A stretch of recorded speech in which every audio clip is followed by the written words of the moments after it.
Você se sentiu preparado quando saiu da escola? Estamos preparando alunos para provas ou para a vida? Reflexões como essas nos fazem questionar se a nossa educação está no caminho certo. Por isso que o tema do programa de hoje é: qual o papel da escola na formação dos seres humanos para a vida? O Café da Tarde já está no ar.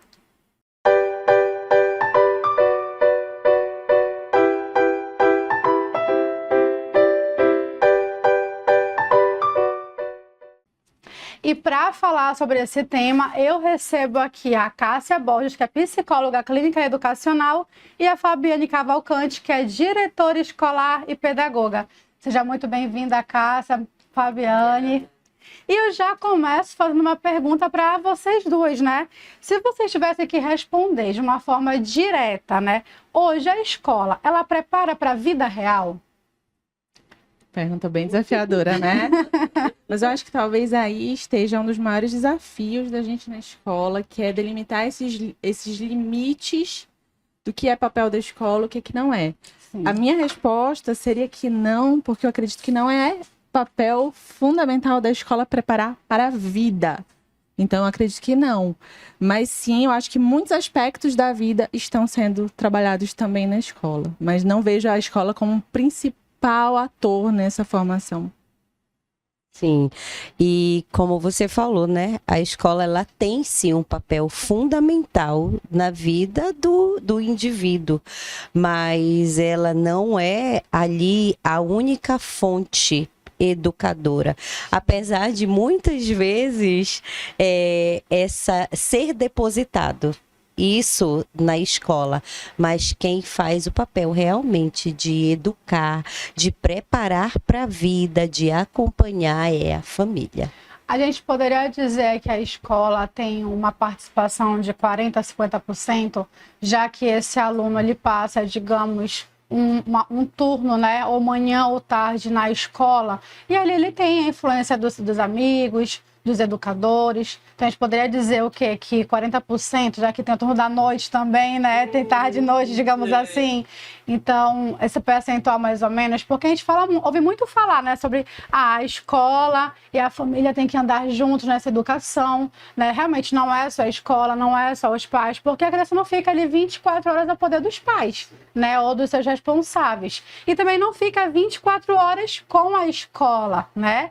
Então, nesse percentual aí, digamos, seria em torno de 50%, 40%, mas que tem esse papel fundamental também nessa formação?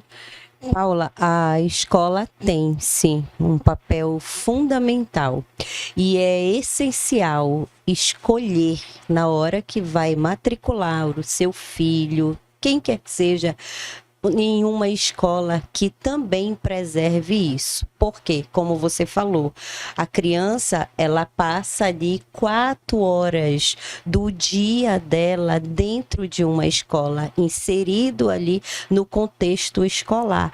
Então, se a gente for observar, são muitas horas, 4 horas ali, todos os dias.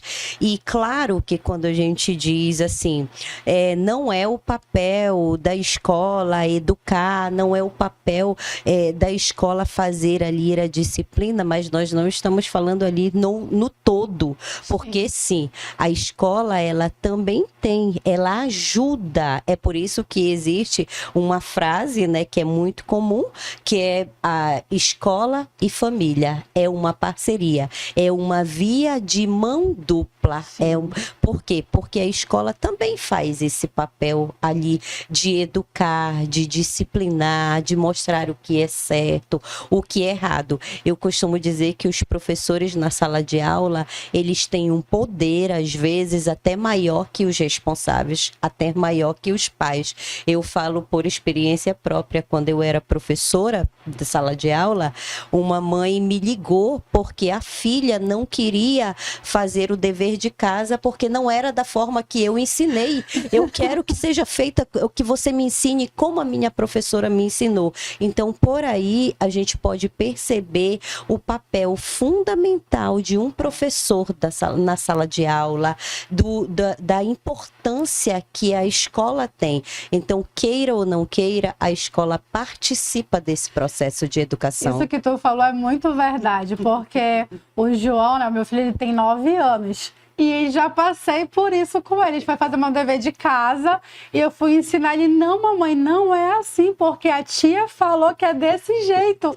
Eu, não, meu filho, mas pode fazer assim. Ele, não, a tia falou que é assim. E aí eu peguei, então vamos fazer o seguinte, vamos fazer um combinado. Porque tem que ter uma negociação, né? Combinado é uma palavra bem comum pra gente. Aí eu falei, a gente vai fazer assim.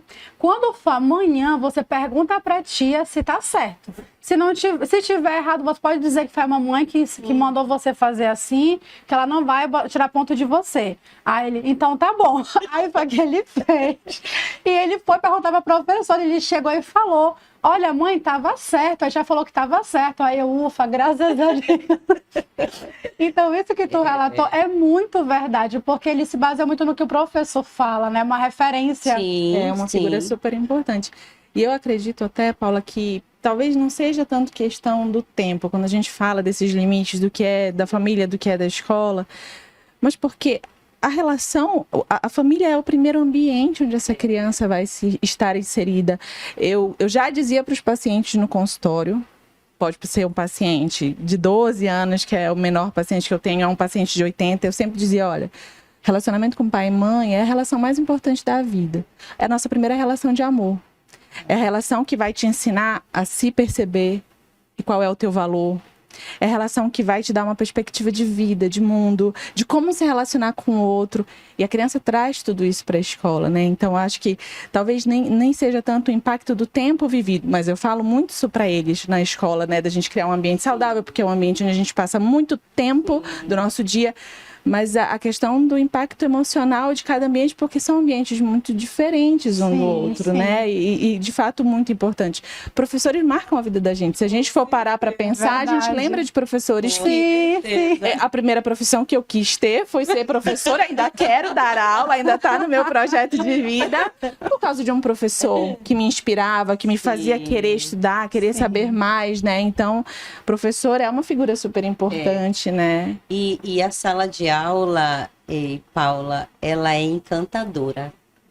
Todos os dias você tem algo ali diferente para aprender, para passar. Hoje eu estou diretora, mas eu sou professora e a sala de aula, ela tem os seus encantos. Ao mesmo tempo que ela é desafiadora, ainda mais hoje, né, no contexto que a educação vive, ela é desafiadora, mas é ali, cada rostinho que você vê, cada história que você conhece, que você permite como professor se aprofundar e entender, ela vai encantando a cada dia. Cada avanço, né? Cada avanço. Por exemplo, o processo de alfabetização, quando você pega a criança ali que não sabe, não consegue às vezes nem segurar no lápis direito, e quando você vai vendo ali saindo as primeiras letrinhas, a primeira leitura ali é encantador. E é como você disse, né? O professor, ele marca a vida do aluno. Quando eu estava, os meus alunos, até hoje, eles têm o meu contato. E eles falam para mim assim, você vai para minha formatura. Quando eu me formar na faculdade, você vai estar na minha formatura. E eu até brinco, desapeguem tudo para eles, né? Mas eles me mandam mensagem até hoje. Então, quando eu vejo isso, eu digo, ainda vale a pena a gente ser professor. Apesar que financeiramente, às vezes, tem muitas pessoas que acham que não e tudo, mas é gratificante a profissão de professor, porque ela vai além das quatro paredes de uma sala de aula.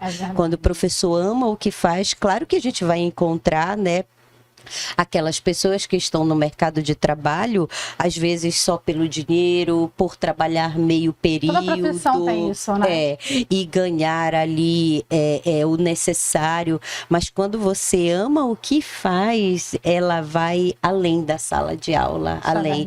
E nós da educação adventista temos, né, a nossa frase que é muito além do ensino. E isso ele é muito verdade, porque quando você estar ali dentro da sala, conhece cada situação, cada história do aluno, e você diz assim, não, esse eu vou pegar para mim, esse eu quero ajudar, esse eu quero ver evoluir, é onde a gente consegue ver que vale a pena. É verdade. Deveria ser a profissão mais valorizada, Com porque certeza. eu acho que é a base, assim, para todas as outras, né? E aí eu já engato te perguntando aqui também, Fabiane, esse currículo escolar de hoje, alinhado com o que os jovens, ele está alinhado com o que os jovens vão enfrentar fora do muro da escola?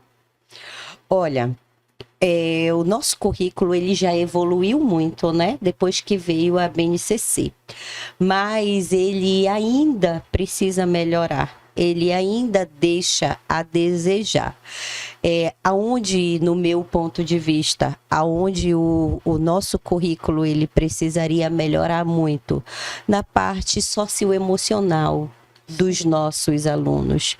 Hoje, às vezes, os alunos eles podem até ter uma competência acadêmica perfeita, boa, ali absorveu todo o conteúdo que foi passado para ele, mas ele não tem uma maturidade socioemocional que ele consiga ali colocar em prática e levar ali, passar os muros, como você fez aí a pergunta, né?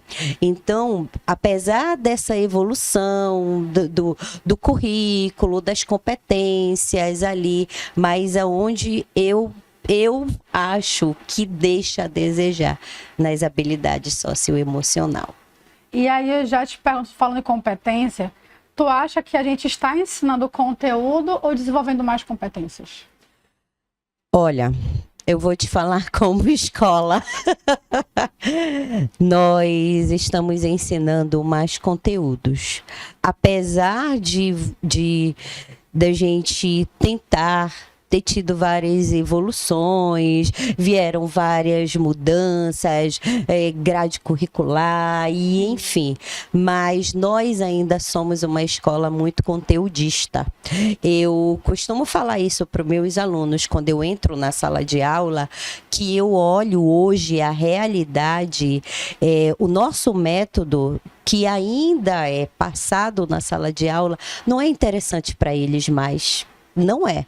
Por quê? Porque eles têm a tecnologia ali a favor deles. É muito mais interessante a tecnologia para eles, ou eu costumo fazer a comparação com eles, né? O que é mais interessante? Você estar assistindo uma aula ali pelo YouTube ou você estar assistindo uma aula aqui com um professor tradicional que pega o livro, que ainda faz a leitura do livro e eles ficam me olhando e dizem, pelo YouTube. E é verdade, é verdade. Então, hoje precisa ser desenvolvido.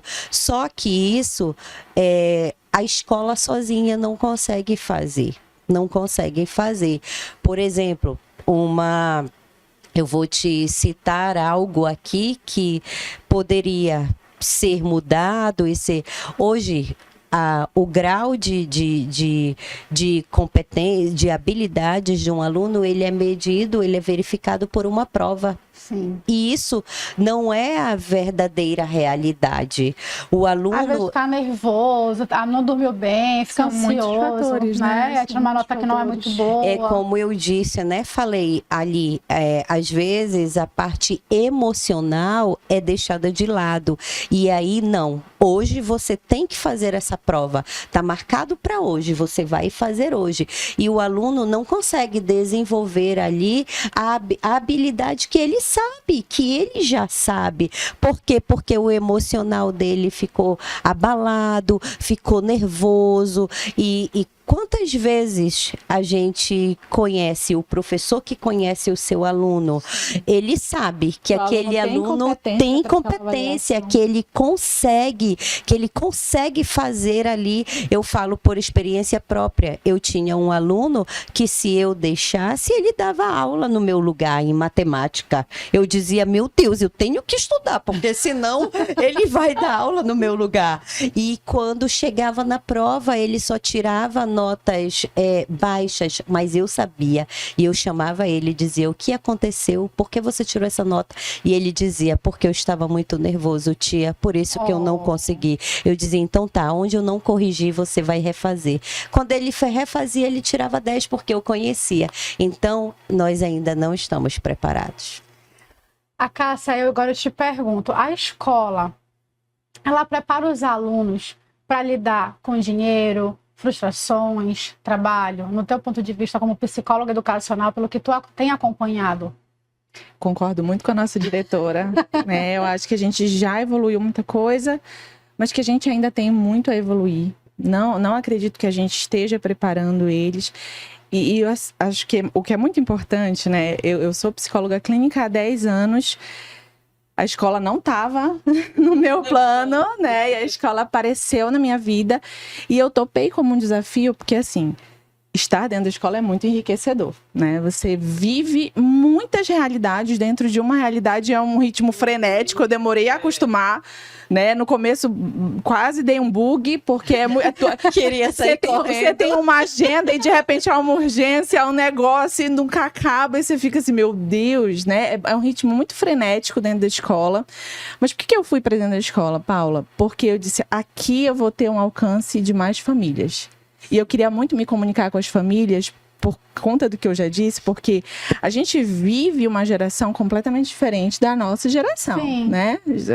Temos que admitir. É verdade. que já estamos, né? Nossa geração é uma outra geração. E muitas vezes eu vejo as pessoas dizendo assim, uma geração muito cheia de mimimi, é uma geração muito cheia de... A gente tem ouvido muito. Mas a gente não para pensar em todas as mudanças super radicais que a gente teve nos últimos anos, sociais. E muito rápida. Muito rápidas. Muito rápida. Mudanças dentro do núcleo familiar, quer dizer, a gente, por exemplo, tu tens um de 9, eu tenho um de 7, um Estevão também. A gente é uma geração de pais muito mais protetora, porque temos muito mais medos. Nossas mães diziam não com uma facilidade. Elas imensa. Menina, não tinha culpa. E nem explicava. Não tinha explicação. A A gente tá aqui, mas será? Será que vai fragilizar? Será que não sei? A gente tem acesso a muita informação, o que também nos traz alguns medos que a outra geração não tinha. Sim. E muitas vezes a gente, de uma geração para outra, a gente vai para extremos, sabe? Então é uma geração que protege mais os filhos. Sim. É uma geração que está mais ausente dos filhos, a gente trabalha mais, a gente está mais tempo fora. Então eles nasceram numa realidade muito diferente, familiar. Eles nasceram com esse advento, né, da tecnologia, das redes sociais. Então tem muita coisa acontecendo que está fragilizando eles. Então, por isso, assim, toda oportunidade que tem, todo aluno que atende, eu faço questão de chamar os pais. Toda hora eu invento reunião, vamos reunir os pais, Eu quero chamar os pais para dentro da comunidade escolar, porque eu acredito que se não houver essa parceria, a gente não vai conseguir. E aí a gente fica muito triste, porque onde eu estou, a gente tem até o ensino médio. Então você vê um aluno chegar na semana do Enem, um aluno que você sabe que ele dá aula para o professor, que ele faz apostila para o professor, e aí ele entra na minha sala desesperados, na casa, eu não vou conseguir. Aluno que tem que tomar um tranquilizante para poder fazer a prova. Então, eu, como estudiosa do comportamento humano, há muitos anos eu vinha me questionando dentro do consultório, onde a gente está errando? O que está acontecendo com essa geração? Por que é uma geração tão frágil? E quando tu fala de habilidades socioemocionais, eu acho que uma das coisas que mais falta para essa geração, e está cada vez pior, a gente vai no infantil, eu fico assustada com a pouca autonomia que as crianças têm. Como a gente protege mais e a gente tem menos tempo, quando a gente não está protegendo, a gente prefere fazer por eles porque é mais rápido a gente fazer do que a gente deixar eles fazerem. Então, eles têm pouca autonomia. A autonomia é a base da autoestima da criança. A criança que cresce não fazendo, ela não se acredita. E quando chega lá, na hora da vida real, na hora de resolver o problema, na hora de enfrentar, mesmo que ele tenha as competências, ele se duvida. Sim. Ele vai dizer, não consigo. Mas como não consegue? Você só tira 10. Mas como não consegue se você vai bem? Mas como não consegue se você sabe? Não consigo.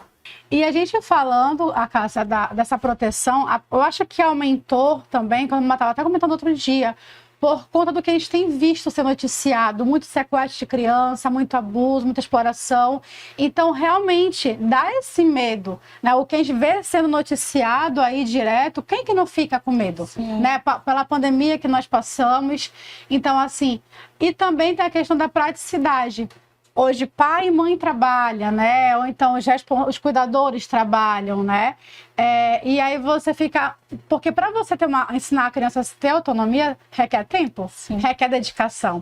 Então, a criança começou a andar, ela vai andar daqui para ali, tem um batente. Olha, filho, tem um batente, cuidado. Não, ela já vai lá e já tira a criança, vai. Pronto. Já carrega e leva. Falando sobre a questão, né, aí da autonomia. Por exemplo, quando eu cheguei para assumir a escola de Castanhal, tinha um fluxo muito grande dos pais entrarem na escola e isso me preocupou. Sim.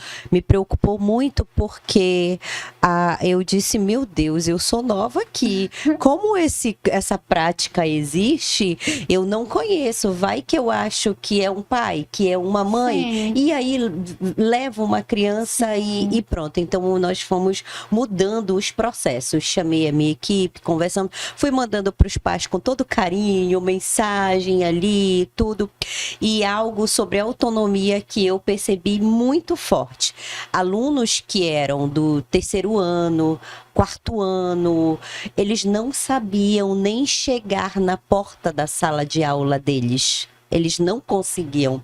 E aí nós começamos a ficar ali na porta. Não, nós vamos levar. A gente leva. E aí as crianças ficavam, olhavam, chegavam no pátio da escola e olhavam como quem diz assim, para onde eu vou? Onde é a minha sala? E eu ia, olha, sua sala é aqui, vamos aqui. Hoje, se você olhar, crianças da educação infantil já pegam a mochilinha, a Paula sempre vê isso, que ela vai deixar lá na frente, já pegam a mochilinha e já estão indo sozinhos para a sua sala de aula. E eles mesmo começaram a se sentir confiantes e querem ir. Eles já não querem que os pais acompanhem. A sensação da criança de eu sei fazer. E aí a criança passa a se acreditar. E assim, Paula, por mais que a gente pense nesse todo, né? E eu tenho todos esses medos, 10 anos como psicóloga clínica, você imagina o tanto de história que eu já ouvi. Com certeza. Histórias tristes, histórias difíceis. Eu lembro que antes de ter o Estevão, eu dizia pra minha mãe assim, preciso ter logo filho, senão eu vou desistir. Por conta de tudo que eu escuto, né? Mas essa promoção de autonomia tá nessas pequenas coisas. E aí a escola, sim, quando a gente tem essa visão, a gente também promove essa autonomia. É no incentivar a criança a resolver os seus problemas, a pegar o seu material, a organizar o seu material. Derramou, tem aqui um paninho. Esses dias a gente recebeu lá na escola um aluno que veio do Japão. E aí ele foi para uma primeira escola aqui na cidade e aí ele não quis ficar lá porque ele entrou no banheiro e achou muito desorganizado e sujo. Aí ele foi pra nossa escola. E depois eu conversando só com a mãe disse, mas sabe o que é isso, Cássia? Lá no Japão, um outro modelo de educação, não tem funcionário de limpeza. Não é? Quando nós compramos o material escolar, nós já compramos o material de limpeza deles, acabou a aula, os alunos limpam a escola. Uau. Então, eles têm uma consciência muito maior de preservar o ambiente deles, porque são eles que limpam. Porque eles não vão querer ter Entendeu? trabalho. Fizer isso aqui é uma humilhação. Nossa, Deus o livre. e aí eu te falo que é onde a gente esbarra com a família, da gente tá tentando comunicar para a família que o que a gente quer é justamente ensinar mais do que matemática, português, geografia. A gente quer que eles saiam preparados, mas isso vem de uma parceria. Por isso a gente chega com o pai, diz o pai do infantil, deixa aqui na porta, fica só olhando ele ir, deixa ele ir sozinho, puxando a mochila dele. Ensina o teu filho. Às vezes os pais, quando eu faço, né, essa pergunta, o que o seu filho já faz sozinho, quando é uma criança muito pequena, ou já é um adolescente? Quais são as responsabilidades que ele já tem em casa? E aí, a casa é porque eu tenho alguém que trabalha na minha casa. Mesmo assim. Mesmo assim. Ele precisa saber. E aí, não é algo extraordinário, eu digo, é incluir a criança na rotina da casa. Então, é uma criança de 2 anos, ela tem competência para tirar a fraldinha e jogar a fraldinha sozinha no lixo, para tirar a roupinha suja e pôr no cesto, para começar a aprender a se vestir, brincar de tomar banho. É óbvio que você vai ter que dar o banho da criança, mas você vai dizendo, lava a barriga, lava a perninha. Você está ensinando e você está disponibilizando esse espaço para que a criança tenha autonomia. Mas é nessa, a proteção que você fala, né, da violência, pelo contrário, eu super incentivo, até por tudo que eu já ouvi. Desconfie mesmo, cuide mesmo. Criança não é para estar sozinha, criança precisa ser monitorada, criança precisa estar acompanhada. Meu Deus, tenham todo o cuidado que vocês puderem ter com os filhos. Esse estímulo que Mas é essa muito proteção de deixa teu filho fazer. Eu lembro quando eu falei a primeira vez para uma mãe na escola que eu já deixava o Estevão cortar tempero comigo, verdura na cozinha, porque ele tem essa coisa de querer ajudar e eu super incentivo. Tá legal. E a mãe olhou para mim A assim. Vinha com 4 anos pegava o capacete do pai, colocava perto do fogão e subia para fazer as coisas. Quando eu vi a primeira vez, quase eu infarto, né? Fogo eu não deixo. Aí eu ainda, disse, né? meu Deus, não, filha, não faz isso, desça. Ela virou para mim e disse, eu consigo, mamãe, eu sei fazer. Hoje tem 13 anos, cozinha, Pois que vocês não têm noção. E aí a mãe olhou pra mim espantada assim, mas com a faca? Eu disse, com a faca. Ensinei, mostrei a técnica certa para manter o dedo longe, fico lá do ladinho dele. E assim, se um dia ele cortar o dedo, todos nós cortamos. Nós adultos cortamos. Faz parte do processo também. Não é ser negligente, mas é você aproveitar cada oportunidade dentro. Vou para o supermercado. Esses dias um casal de amigos disse assim, vamos deixar as crianças em casa para ir no mercado. Eu falei, por quê? Porque com eles dá mais trabalho, porque pede tudo. Você vai ensinar seu filho a ouvir? Não.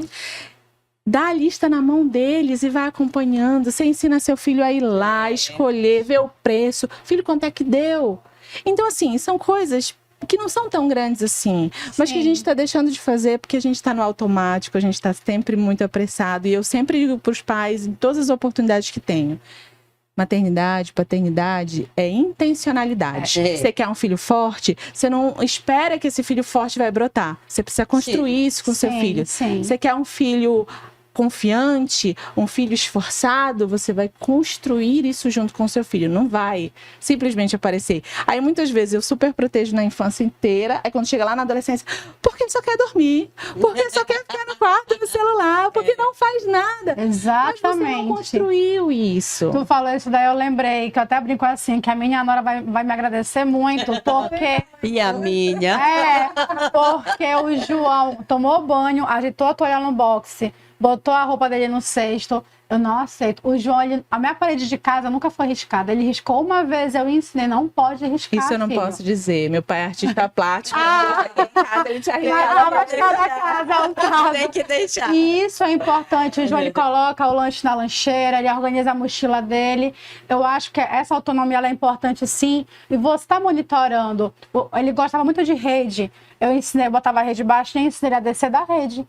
Com menos de 2 anos, filho, olha, você vai acordar, desça. Porque poderia acontecer de eu acabar de sair do quarto e ele acordar. E hoje ele não quer mais ser nem bebê, caiu. né, Paula? Não, ele nunca caiu da rede. Ele ia lá levantar, acordava. Ou ele me chamava, ou ele já saía Então, eu acho que esse cuidado, ensinar, monitorando, que nem você falou, mas já usa a faca, mas tá aqui do meu lado. Eu tô vendo, ele não tá sozinho. É melhor você... Eu já fui criança, então a mamãe me dizia ou não, mas eu ficava ali naquela curiosidade. Então, eu me baseio porque eu fui criança, fui adolescente. Então, mãe, quero fazer tal coisa. Filho, peraí, deixa a mãe com você.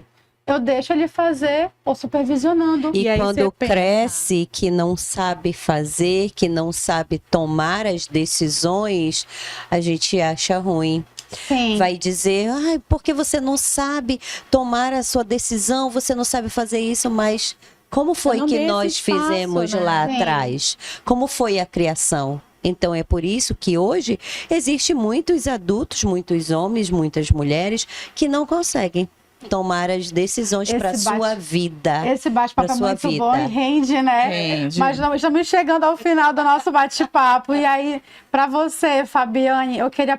Desculpa, para ti, Cássia, eu queria saber de você, né?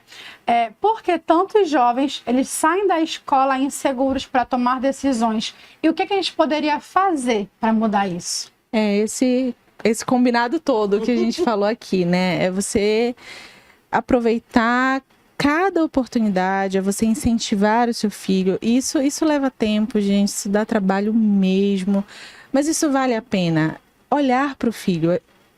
Às vezes eu dei esse exercício no consultório. Tira 10 minutos do seu dia e conversa com teus filhos olhando no olho, sem nenhum dispositivo eletrônico por perto, sem nenhuma distração, porque eu acho incrível uma geração de pais que tem medo de dar a faca, mas tem coragem de dar o celular com a internet e deixar ficar no quarto trancado. E é pior. Então, assim, não faz sentido o que a gente está fazendo. Eu acho que se a gente está vendo que o resultado não está sendo legal, a primeira coisa é parar para pensar. Eu tenho incentivado muito os meus pais a estudarem. Estuda sobre a fase de desenvolvimento do seu filho. Estude o seu filho. Olhe para o seu filho com coragem, com franqueza. Nossos filhos têm um potencial incrível. Vamos lá, vamos ajudar eles. Eles também têm suas debilidades, assim como nós. E a gente pode também ajudar eles a melhorar naquilo que eles precisam melhorar. Mas a gente não vai conseguir fazer isso distraído. A gente não vai conseguir fazer isso estando ausente. A gente fez um teste um dia desses. Colocamos uma coisa na mochila da criança e deixamos. Passou uma semana lá. Então, assim, a gente precisa... aproveita, né? Aproveita, diretora! A gente precisa da família. A gente precisa muito que as famílias engajem, porque é impressionante como as crianças que têm um acompanhamento da família, elas têm um desempenho muito melhor. Assim... Para nós, dentro da escola, é visível. A família que está ali, que participa, que orienta, que incentiva, a criança tem um desenvolvimento muito melhor. Então, a gente precisa muito desse suporte, dessa parceria real. E só para complementar, né, o que a psicóloga disse, isso aí é de extrema necessidade. Mas também deixar ser criança. Deixar viver o momento, deixar viver a fase.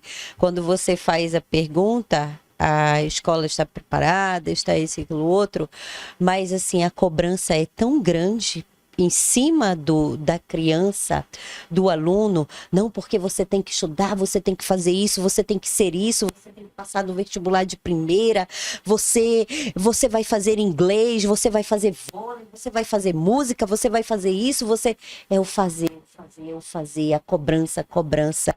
E aonde está deixando ali? Cadê a criança? Cadê o adolescente que precisa viver? Até isso faz parte do processo. Até isso é importante para que quando se chegue no ensino médio, no terceiro ano, ele saiba tomar a decisão. Não, eu quero fazer isso, eu quero ser isso. E eu vou fazer isso. Então, hoje, essa é a grande dificuldade. E uma decisão livre e tranquila, né? É uma das coisas que eu mais falo para os meninos do convênio.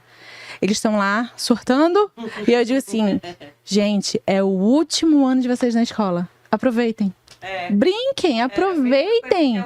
Porque é o último ano na escola, nunca mais vocês vão ter isso aqui. Ainda que vocês voltem como professores, não vai ser a mesma coisa. Então, esse gostinho de escola, vocês estão se despedindo. Parem de se preocupar tanto e vivam esse momento. Porque eu acho que o que a diretora falou foi perfeito. A gente está tirando das crianças, que tem criança que tem a agenda mais lotada do que a gente. Isso não faz sentido. Isso não faz o menor sentido. Eles precisam viver cada fase. Viver a infância deles, viver o que eles têm que viver. A Bíblia diz que tudo existe o seu tempo. E é verdade. Existe o tempo de ser criança, de ser adolescente, de ser jovem, de ser adulto com as suas responsabilidades. Então, eu tenho um filho que saiu recente do 3º ano do ensino médio. E quando me perguntavam, meu Deus, tu não está cobrando que ele faça isso, que ele seja aquilo? Eu digo, deixa ele ser o que ele quer ser. Deixa ele viver a fase dele. Se ele achar que não é isso, ele vai conseguir seguir a vida dele. E meu filho fez o vestibular com a tranquilidade, passou e chegou comigo e com o pai e disse assim, não é isso que eu quero. A mãe falta morrer, né? Não é isso que eu quero. Eu quero seguir a carreira militar. Vocês me apoiam estudar mais um ano e seguir fazer o que eu quero? Eu falo na frente dele chorando que o sonho da mãe é que o filho entre na faculdade, é que passe, faça o vestibular e passe de primeira e tudo. Eu disse, é o que você quer, com o coração doendo, mas é o que você quer? E ele disse, é. Eu disse, então siga o seu sonho. Se é isso que você quer, faça. E hoje é isso que eles precisam. Tá aí. Meu filho estudou mais um ano, apoiamos, eu e o pai, passou no que ele queria, tá fazendo aí as realizações dele. Realizado, né? E com uma tranquilidade em pessoa. Perfeito. Você olha, pronto. Aí, para finalizar, Fabiane, onde termina o papel da escola e começa dos pais? Olha, eu costumo dizer que ele não termina e que ele não começa. Eu costumo dizer que ele é uma parceria ali constante. Tanto a escola quanto a família. Então, foi como você falou, se você pode aproximar a família da escola, aproxime. Se você pode ter esse contato, esse diálogo, faça. A mesma coisa eu falo para os pais. Eu digo assim, nós somos uma extensão da sua casa. Nós somos uma extensão da sua casa. Não fale mal do professor para o seu filho. Não diga, porque sua professora fez isso, seu professor fez isso.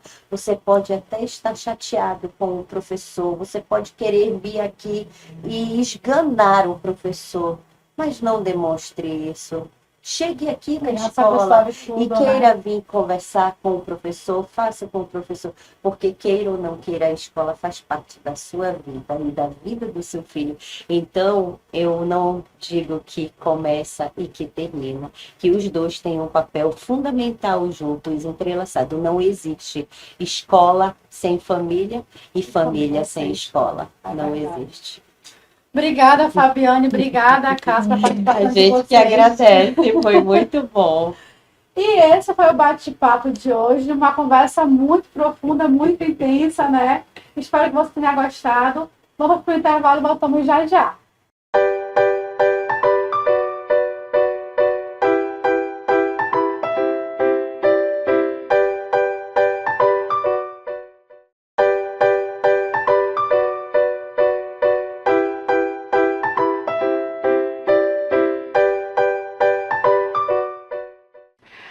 E já estamos de volta e o nosso programa está em festa, porque amanhã é aniversário do nosso diretor Nilton Monteiro e eu já quero desejar aqui os parabéns, deixar as felicitações, porque esse programa não aconteceria também em parte sem a sua colaboração. Muito obrigado e que Deus continue abençoando grandemente a sua vida e obrigada pela sua amizade de sempre. Parabéns, feliz aniversário. E voltando para o nosso programa, né, Leide? Isso, já estou aqui com ela, nossa consultora empresarial. Falar sobre empreendedorismo, né, Leide? Muita Vamos falar de empreendedorismo. Boa. Falar de empreendedorismo, Ana Paula, é fundamental, porque os dados estão aí para serem observados. Muitas empresas estão quebrando, empreendedores enlouquecendo lentamente por vários problemas que poderiam ter sido solucionados ou nem chegado até o ponto que chegou. É verdade. E é por isso que o tema do nosso quadro de hoje é o que a escola não ensina sobre empreender. E eu já começo te perguntando, Leide, a escola, ela prepara para empreender? Ana Paula, eu sempre trabalho com os extremos, né? O que é empreender? Né? Empreender, abrir empresas, se tornar um empresário, ter uma empresa de sucesso? Não.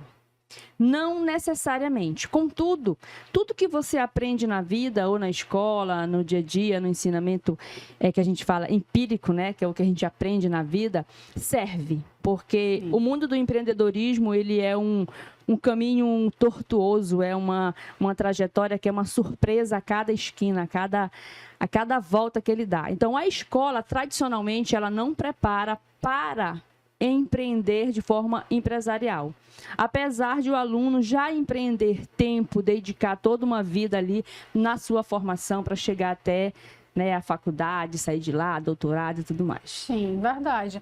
Aí, assim, qual é a principal lacuna entre o que se aprende na escola e o que o empreendedor enfrenta na prática? A escola é um ambiente mais controlado, né? Pelo menos deveria ser um ambiente mais controlado, onde tu tem que seguir ali um cronograma que é um passo a passo, né? E o empreendedor, não. No empreendedorismo é vida real, não é o susto, eu vou fazer, eu vou agir, eu vou aprender. Tanto que quando o empreendedor ele começa no mundo quando ele coloca os pés, né, no mundo do empreendedorismo, ele começa a sentir a necessidade de aprender liderança, gestão, logística, entre outros pormenores que é importantíssimo para que o empreendedor consiga alavancar a empresa. Sim. E aí outra pergunta, né? A forma tradicional, ela ainda prepara mais para ser empregado do que empreendedor? Sim, tradicionalmente, mesmo porque a escola, né, surgiu aí pelas revoluções industriais, que ela surgiu para preparar mão de obra, literalmente ali em fila, e preparar mão de obra para as grandes indústrias. Então, ela é tradicionalmente voltada para preparar a pessoa para CLT, para mercado de trabalho. Só que tem os teimosos, né, que se formam e ali vão aprendendo e vão colocando ali a sua expertise, o seu conhecimento para ganhar dinheiro fazendo acontecer com as suas ideias e tudo mais. No caso, eu sou empreendedora desde pequenininha, né? E eu me formei nas faculdades e peguei o meu conhecimento e transformei ele numa prestação de serviço, né? Em palestras, em consultoria, em assessorias, para ajudar outras pessoas. Perfeito. E aí eu te pergunto, a gente fala muito sobre questão de financeira, né? Administração, trabalho. Educação financeira, no seu ponto de vista, deveria ser obrigatório nas escolas? Na minha percepção, 100% sim. Porque a educação empreendedora, ou a educação financeira, ela é importante para a vida do cidadão. Se eu sou uma pessoa que que sou CLT, eu preciso saber lidar com as minhas finanças, eu preciso saber o que eu gasto, o que eu posso gastar, o que eu não posso gastar. É fundamental que o cidadão ele tenha acesso à educação financeira. E começar isso na escola é primordial até para que a criança, o adolescente comece a entender a realidade financeira dos pais também. Perfeito. E aí vem uma outra questão, né? Porque muitos empreendedores, eles não sabem precificar corretamente quando começam ali no mundo do empreendedorismo. Porque assim, o empreendedor, ele foi ensinado, a pessoa foi ensinada muitas das vezes a fazer o produto, a prestar o serviço, mas não teve acesso o que é o custo. O que é o custo da mercadoria vendida? Para eu vender determinado produto, para eu abrir um restaurante, para eu colocar uma loja, quanto custa, né, até aquele produto chegar nas minhas mãos para eu poder repassar para o consumidor. Então, precificação de custo, saber qual é a margem de custo, as porcentagens. Tem gente que põe o preço e depois dá porcentagem de desconto. Aí ele acaba vendendo o produto mais barato do que comprou. Aí fica no prejuízo. É nessa hora que quanto mais se vende, pior fica. Sim, verdade. E aí, uma outra pergunta sobre a escola, né? A escola, ela ensina a lidar com riscos? Não, muito pelo contrário. É uma crítica, na verdade, que eu tenho, que a escola, ela pune os riscos. Ela pune a criança quando a pessoa, né, quando está estudando, quando ela não acerta todas as questões, ela tira nota baixa. Quando ela comete algum erro, ela é punida.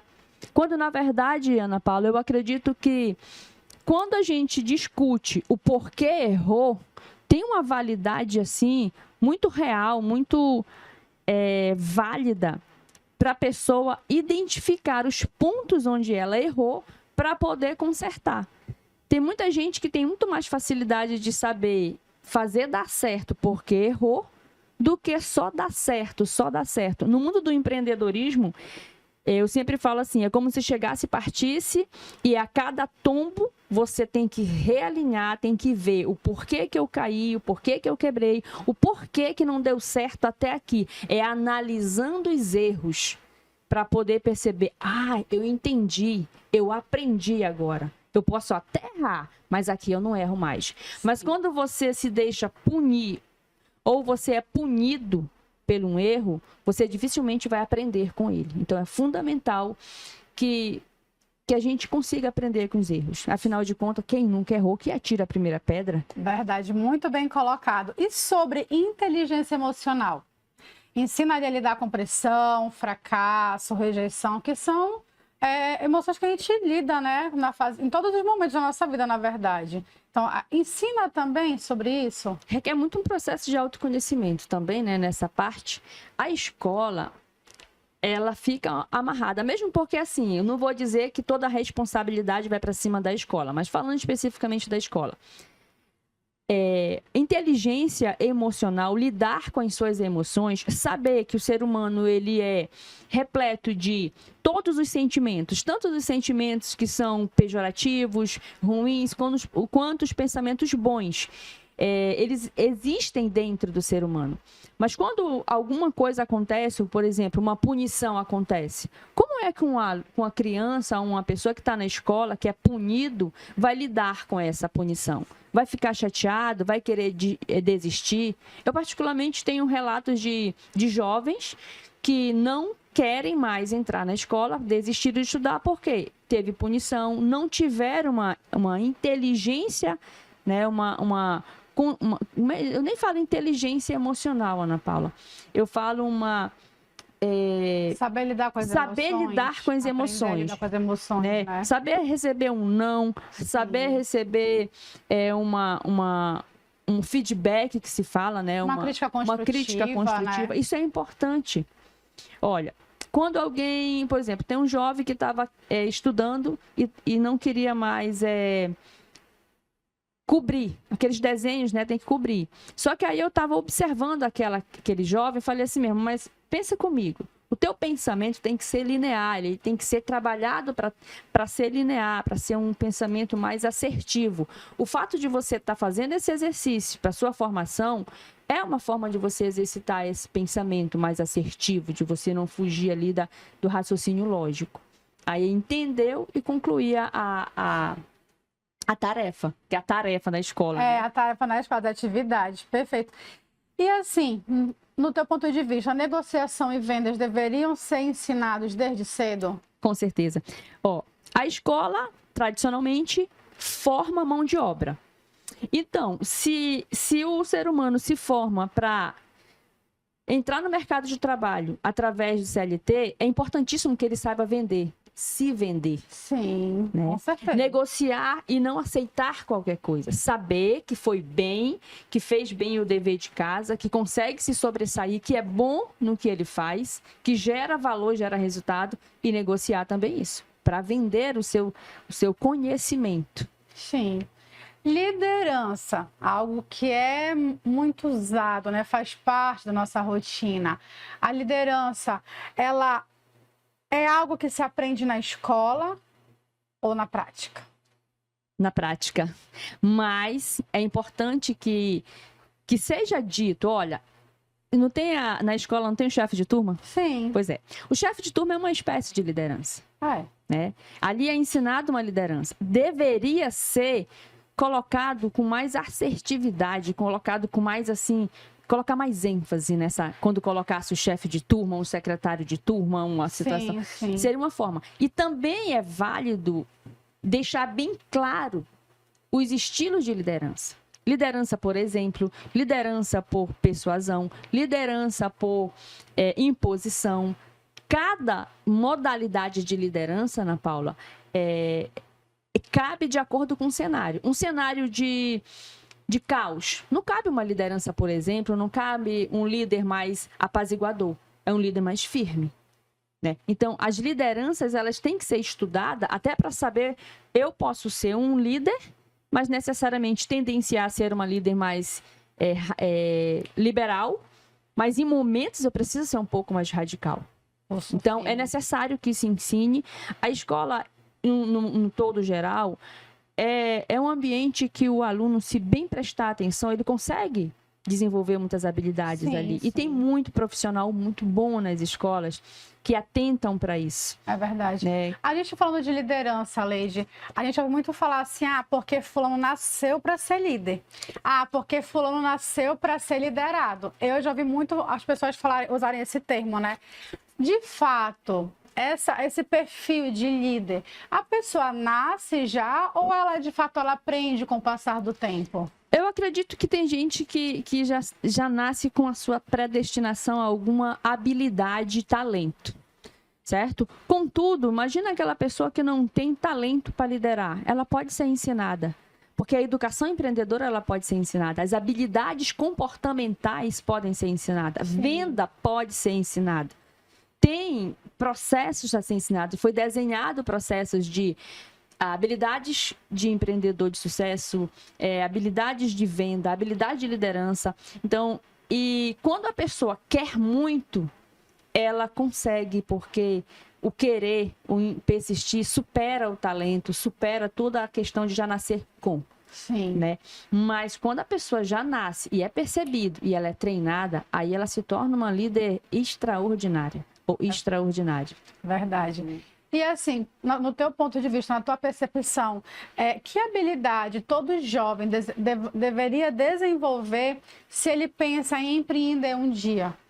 A habilidade da resiliência, né? Se ele vai empreender, ele tem que primeiro ter habilidade comportamental de saber que ele vai cair. Qualquer coisa que ele vai fazer, ele vai ter que aprender que vai se destruir, ou ele mesmo tem que destruir. Que é a destruição criativa, defendida por... O nome do autor é Schumpeter. Né? É um autor da década de 60, um economista que ele dizia que... Ele falava da economia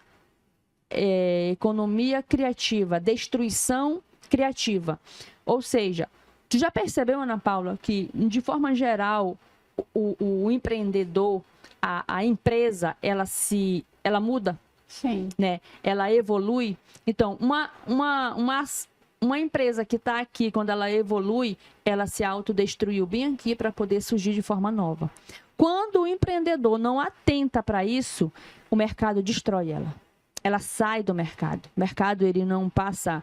a mão na cabeça, ele vai como um trator. Então, o ideal é o empreendedor aprender a se antecipar e se autodestruir, construindo sempre algo novo. Então, eu acredito que o empreendedor ele precisa aprender, sofrer essa resiliência e renascer, ressurgir das cinzas, sempre, sempre, sempre, sempre. Sim. A gente falando de escola, né? Porque a escola tem um papel fundamental na formação de todo ser humano. Ela é uma parceria, né? Escola e família, que nem a gente falou há pouco aqui com as outras entrevistadas. Então, assim, se a escola pudesse, né, ensinar uma coisa que seria, isso aqui é essencial para futuros empreendedores, no teu ponto de vista, o que deveria ser? Eu acredito que a escola, porque eu tô buscando várias habilidades, mas eu acredito que a escola tinha que ensinar o aluno desde cedo a ter um poder de percepção de resolução de problemas. Porque é a primeira habilidade fundamental que o empreendedor precisa ter para ele fazer um negócio por oportunidade e não por necessidade. Sim. Então, a partir do momento que a pessoa ela é ensinada a solucionar problemas, enquanto adulto, ela consegue enxergar problemas e inovar alguma coisa para poder resolver o problema. E se ela resolve o problema de muita gente, ela resolve o dela financeiramente falando. Porque as pessoas vão querer ela como solucionadora de problema. Então, era isso. Agora, assim, falamos da escola, o que os pais, né, podem fazer para desenvolver uma visão empreendedora nos filhos?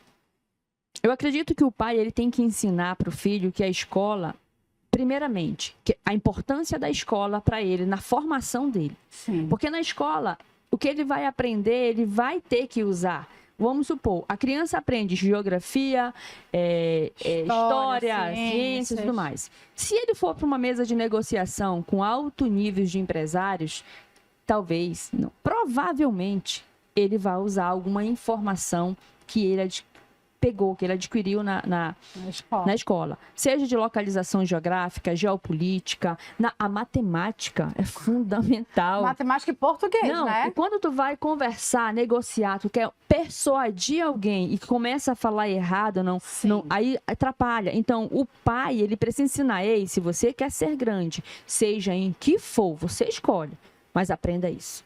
Faça isso. Aí tem gente que fala assim, eu sou empreendedor e não precisei estudar. Eu sei que deve ter, porque sempre tem. Certa vez um empreendedor chegou comigo e disse, não, Leide, tu diz que fez isso, assim, bem assim, sabe? Tu fez várias faculdades, não sei o quê, eu sou empreendedor, sou bem-sucedido, não precisei estudar. Eu digo, precisou sim. Você precisou estudar qual era o seu público-alvo, sem saber a palavra público-alvo.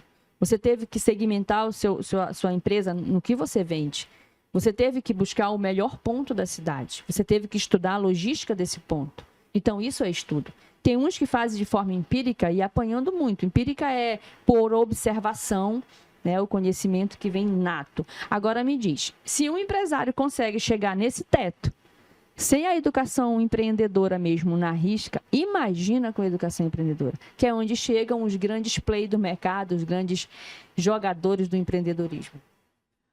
O medo de errar começa na escola? Depende da origem, vamos supor. Talvez a criança venha de uma família que está ali não é passando a mão, mas educando. Não, caiu, levanta, tal. Beleza. Aí quando chega na escola, que ele faz alguma coisa, risca alguma coisa fora, está errado, tirou nota baixa. Então o medo começa bem aqui. Aí, mas tem criança que vem de uma família que é distorcida, vamos dizer assim, que está ali, que tal, já vai logo brigando, para baixo, aquela coisa toda. Isso não é legal, não façam isso, a criança não entende ainda. Né? E aí a criança chega na escola já com medo, fica muito pior. Isso que tu falou é uma verdade. A gente já viu até vários psicólogos falando sobre isso, que o já falar gritando, ele já causa vários distúrbios neurológicos na criança, Eles são muito novinhos, eles não sabem, não entendem. Não adianta dizer que entende porque não entende. Pode entender se for bem explicado. Sim. E entende, porque eles estão ali para serem educados. Mas eles não vão entender por que gritos. Né? Por que me bateu? Por quê? Eles entendem. Não entende. Eu sou de acordo com psicólogos que falam e tudo mais. Entendeu? E para finalizar, Leide, o que é que o jovem que quer empreender, né, por onde ele deve começar? Que dica você daria? O jovem está na escola, como a gente até conversou, eu estava conversando há pouco com a diretora e a psicóloga, né?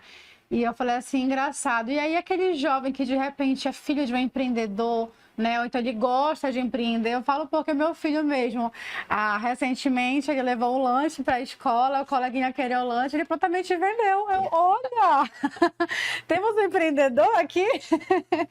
E ele já negociou isso sem ninguém falar, foi muito dele. Então a gente vê ali né, ver ali uma pegada Ela veio empreendedora, né? empreendedora. Então, é algo que a escola ela vai sempre te estimular para um vestibular, né? Ela, de repente, não te dá essa opção de se preparar para um mercado do empreendedorismo, né? Para ser um empreendedor, né? O CNPJ. Mas aí sempre tem aquele jovem, né? Aquele adolescente que quer muito empreender, como ela compartilhou comigo assim, tem criança que fala, o que é que você vai ser quando crescer? Eu vou ser empresário. Né? Sim, Então sim, eu conheço. já tem alunos que já falam isso. Então, assim, eu quero empreender. Por onde começar? Eu comecei a empreender com a minha mãe. A gente trabalhava na feira de Curuçá, já até te falei numa Sim, entrevista, sim. né? Só que aí eu comecei a fazer as coisas para vender. Foi venda, né? Só que aí a empresa era da mamãe, não era minha. Eu tinha em torno de 12 anos. Então, tinha um cliente da empresa, que era restaurante, que ele vendia coisas de armarinho, Ana Paula. Aí ele me colocou uma banquinha, assim, pequenininha, cheia de coisas, tesourinhas, de cortador de unha. Aquela era a minha empresa. Então, eu comecei a vender, a guardar o próprio dinheiro e vi o lucro. E aquilo tem lucro, estou gostando do lucro, né? Então, eu sugiro fortemente que, como empreender é prática, você que é jovem, que quer começar a empreender, tem uma visão assim 360 do que você gosta de fazer, o que você sabe fazer, ou se você tem algum produto que você acha que pode vender, que é fácil de vender ali, e começa, né? Tem muitos jovens que estão se formando vendendo bolo de pote, estão vendendo cupcakes, brigadeiros e tudo mais. E isso é lindo, porque você está aprendendo ali a vender, poder de persuasão, comunicação, está aprendendo a se expor, está aprendendo a finanças, está aprendendo financeiro, né? Está conhecendo mais pessoas. Então, isso, independente se você continuar ou não no ramo das vendas, de empreender, isso vai te ajudar muito, seja como um advogado, seja como um médico, seja como um administrador, um contador, vai ter respaldo, vai ter lastro, né? Mas eu comecei, mas eu quero empreender mesmo. Mas comece pequeno, pense grande e cresça rápido. Essa é uma frase que me acompanha há muitos anos. Como assim, Leide? Comece pequeno. Comece pequeno, pense grande. Comece pequeno, mesmo que seja com uma banquinha, como eu comecei, mas já pense grande, ou seja, separe o dinheiro da mercadoria, do produto, veja quanto foi de custo, porque você colocou ali para pagar o fornecedor, organize tudinho direitinho. E eu te garanto que mesmo assim você vai ter erros. E vai ser importantíssimo errar nessa hora. É importantíssimo. Porque quando você erra, você tem que dizer assim, epa, onde foi que eu errei? Embora corrigir, embora honrar com o que eu errei e arcar com as consequências. E aí você começa. Começa pequeno. Perfeito, perfeito. Dica maravilhosa. Leide, muito obrigada por mais essa participação no programa de hoje. E estamos concluindo o programa. Eu te agradeço pela companhia, por essa tarde maravilhosa. Fica com Deus, até sábado que vem.